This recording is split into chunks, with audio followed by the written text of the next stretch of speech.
سبحان اللہ۔ واقعہ غزوہ بدر یہ امت مسلمہ کا ایک ایسا عظیم اور روشن باب ہے جس میں مسلمان کے ایک ایک فرد کے لیے، مسلمانوں کے ایک ایک بچے کے لیے، ایک ایک جوان کے لیے، ایک ایک بوڑھے کے لیے سینکڑوں درس اور سبق پنہاں اور پوشیدہ ہے۔ اگر واقعہ غزوہ بدر کو محبت اور عشق سے پڑھا جائے اور اس کا مطالعہ کیا جائے تو یقیناً امت مسلمہ کا سویا ہوا جذبات بیدار ہو سکتا ہے۔ غزوات امت مسلمہ کا اور اسلام کی تعلیمات کا ایک حسین ترین باب ہے جن کا مطالعہ کرنا ہر مسلمان کے لیے ضروری ہے۔ اسلاف میں، بزرگان دین میں، صحابہ، تابعین، تبع تابعین، نیچے تک چلتے آئیے، فقہاء، محدثین، مفسرین، اولیاء، صوفیاء، سب امت مسلمہ کے بڑے بڑے شخصیات، بزرگان دین، اولیاء کرام، سلف صالحین اپنے چھوٹے بچوں کو جو ابھی نو عمر ہوتے تھے، نابالغ بھی ہوتے تھے، ان کو مغازی کی، غزوات کی تعلیم دیا کرتے تھے، ان کو غزوات کے قصے سنایا کرتے، واقعات سنایا کرتے، تاکہ ان کا جذبہ جو ایمانی ہے، جذبہ ایمانی مات نہ پڑ جائے، مر نہ جائے، جذبہ ایمانی ختم نہ ہو جائے، تاکہ ان کا ولولہ اسی طرح زندہ و جاوید رہے جس طرح فاروق اعظم کا، سبحان اللہ، جس طرح حضرت خالد بن ولید کا تھا، جس طرح ہمارے بزرگوں کا ولولہ تھا اور ان کے اندر وہ جذبات تھے اسلام کے متعلق، وہ جذبات ان کے مر نہ جائیں، ختم نہ ہو جائیں، تاکہ وہ جذبات زندہ رہیں اور اسلام کے کام آ سکیں کہ کبھی بھی اسلام پر اگر وقت آ جائے تو پھر یہ چہرے نہ چھپاتے پھریں بلکہ سینہ تان کر میدان میں آ جائیں۔ بولیے ذرا اونچی آواز سے۔ کتاب المغازی کی تعلیم دینا، غزوات کے بارے میں اپنے بچوں کو سنانا، صحابہ کا غزوہ، نبی علیہ السلام کی اس میں شرکت، پھر اسی طرح جو بھی غزوات کا سلسلہ چلتا تھا وہ اپنی اولاد کو سناتے تھے۔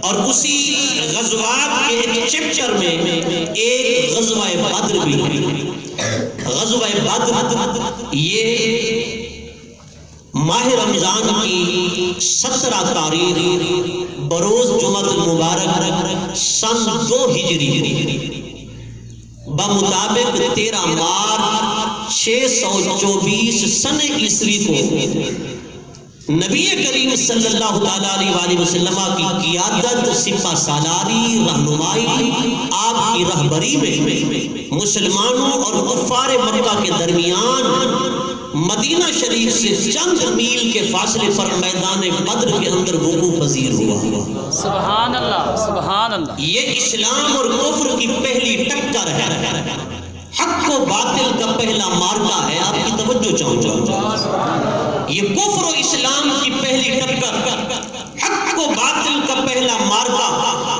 جس کو کئی ناموں سے پکارا جاتا ہے۔ اس غزوہ کو جو پہلا غزوہ قائم ہوا مسلمانوں اور کافروں کے درمیان، اس کو غزوہ بدر الکبریٰ بھی کہا جاتا ہے، غزوہ بدر العظمیٰ کے نام سے بھی یاد کیا جاتا ہے، اسے غزوہ بطشۃ الکبریٰ بھی کہا جاتا ہے کہ سخت اور بہت بڑی پکڑ کر دن، بہت بڑی سخت گرفت کا جہاد اور جنگ جو مسلمانوں اور کافروں کے درمیان روح پذیر ہوئی، اس لیے اس کو غزوہ بطشۃ الکبریٰ بھی کہتے ہیں، اس کو یوم الفرقان بھی کہتے ہیں، کہ حق و باطل کے درمیان فرق کرنے والا عظیم الشان دن، اس کو غزوہ بدر بھی کہا جاتا ہے، جو مسلمانوں کا ایک روشن ترین باب ہے، ایک نرالا اور انوکھا باب ہے۔ حضرات گرامی، غزوہ بدر کے متعلق اللہ رب العزت قرآن مجید فرقان حمید میں ارشاد فرماتا ہے، وَلَقَدْ نَصَرَكُمُ اللَّهُ بِبَدْرٍ وَأَنْتُمْ أَذِلَّةٌ۔ اور البتہ تحقیق اللہ رب العزت نے تمہاری مدد فرمائی اے مسلمانوں، وَأَنْتُمْ أَذِلَّةٌ، جس دن تم انتہائی کمزور تھے اور بے سر و سامان تھے، تمہارے پاس اتنا ساز و سامان نہ تھا، حربی ساز و سامان بہت کم تھا، جنگی ساز و سامان تمہارے پاس بالکل قلیل مقدار میں تھا، تمہاری تعداد تو مٹھی بھر تھی، 313 مجاہد تھے، صرف 313، اور ادھر کفار کا لشکر ہزاروں کی تعداد میں 10,000 کا لشکر لے کر کفار جب ادھر آئے اور مسلمانوں کا لشکر انتہائی قلیل اور کم مقدار میں. سبحان اللہ سبحان اللہ سبحان اللہ.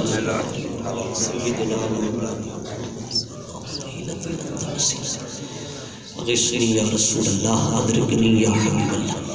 تو میں عرض کر رہا تھا غزوہ بدر انتہائی قلیل مقدار میں مسلمانوں کی تعداد صرف 313. نبی کریم صلی اللہ تعالیٰ علیہ وسلم کو پتہ چلا کہ کفار مکہ، مشرکین مکہ، ابو جہل کی قیادت میں، ابو جہل کی سربراہی اور رہنمائی میں وہ ایک لشکر جرار، بہت بڑے مجاہدین معاذ اللہ کفر کے، شرک کے، اسلام کے خلاف لڑنے کے لیے آ رہے ہیں.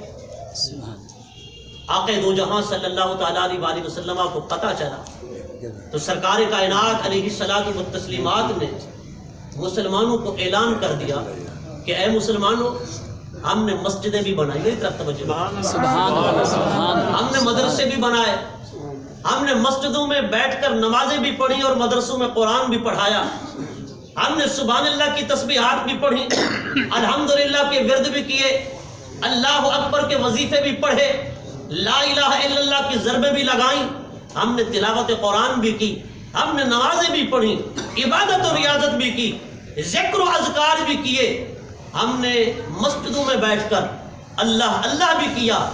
حضور نے فرمایا کہ اے مسلمانوں، اب مسجدوں میں بیٹھ کر اللہ اللہ کرنے کا وقت نہیں آیا، اب مسلمانوں پر میدان جنگ میں جا کر اللہ اللہ کرنے کا وقت آ گیا. سبحان اللہ سبحان اللہ سبحان اللہ سبحان اللہ. اب اعلاء کلمت اللہ کرنا ہے، اللہ کے کلمہ کی سربلندی کے لیے میدان جہاد میں جانا ہے، اللہ کے کلمہ کی سربلندی کے لیے جنگ میں اترنا ہے، جہاد میں اترنا ہے. سرکار کائنات امام الانبیاء نے تمام صحابہ کو یہ اعلان کر دیا، اعلان بھی کر دیا اور ساتھ میں یہ بھی فرما دیا کہ جس کے پاس جو سامان ہو وہ سامان لے آئے. کسی کے پاس تلواریں ہیں، نیزے ہیں، گھوڑے ہیں، اونٹ ہیں، فرما جو جو ساز و سامان ہے جنگی حربی، فرما وہ بھی اکٹھا کرو اور تیاری شروع کر دو. مسلمانوں نے تیاری شروع کر دی، صحابہ نے تیاری شروع کر دی. گھر گھر کے اندر تلاشیاں ہونے لگیں کہ کس کے پاس کتنے گھوڑے ہیں، کس کے پاس کتنی اونٹنیاں ہیں، کتنے اونٹ ہیں، اور کس کے پاس نیزے ہیں، تلواریں ہیں، بھالے ہیں، جنگی حربی ساز و سامان ہے. سب تیاریاں ہونے لگیں. سرکار کائنات امام الانبیاء نے سب کو بلایا، ایک اجتماع منعقد کیا، محفل منعقد کی، اور حضور نے سب کو مخاطب کر کے فرمایا کہ مہاجرین بھی موجود ہیں، انصار بھی موجود ہیں. انصار و مہاجرین میرا اعلان سن لیں کہ ہم نے مسجدوں میں بیٹھ کر نمازیں بھی پڑھی ہیں، قرآن بھی پڑھا ہے، اللہ اللہ کی ضربیں بھی لگائے ہیں. اب ہم نے میدان جہاد میں نکل کر رب کے کلمہ کو بلند کرنا ہے. اب اسلام کو ہم نے کندھا دینا ہے، اب اسلام کا ہم نے دفاع کرنا ہے، اب قرآن کی تعلیمات کا ہم نے صحیح معنوں میں دفاع کرنا ہے. کون ہے محمد عربی صلی اللہ تعالیٰ علیہ وسلم کا ساتھ دینے والا اور مصطفیٰ کے ساتھ میدان بدر میں اتر کر کفار کا کلا کما کرنے والا تم میں کون ہے؟ سپیکر کی آواز کے ساتھ نہ بولے، ویسے اپنی آواز سے بولے. غزوہ کا ذکر ہو رہا ہے، کوئی عام بات نہیں، بولو ذرا اونچی آواز سے. سرکار کائنات امام الانبیاء نے کیا فرمایا کہ اب ہم نے کفار کے ساتھ میدان جہاد میں برسر پیکار ہونا ہے. اب ہم نے میدان بدر کے اندر فضائے بدر کو اللہ کی ضربوں سے اور نعرہ تکبیر سے ہم نے معطر و معمر کرنا ہے. فرمایا کہ آؤ